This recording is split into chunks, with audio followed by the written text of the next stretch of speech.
Казвам се Недялко Статев, обработваме 8000 декара земя в землището на село Подгригорово.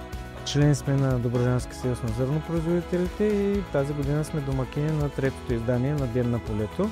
На третото събиране Ден на полето можеха да се видят както царевични и слънчогледови хибриди, така и машини в работа, а също и всичко, което е полезно за фермера, като торове, препарати и други услуги. Посещението беше доста добро и по наблюдение повече от предните години. Надявам се това изложение да продължи да съществува.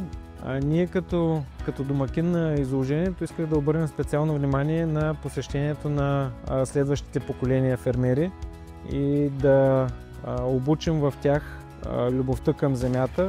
Затова имаше направен лабиринт за деца, имаше и други активности и занапред ще продължи Добруджанския съюз на зърнопроизводителите да прави това събиране и да привлича децата на полето.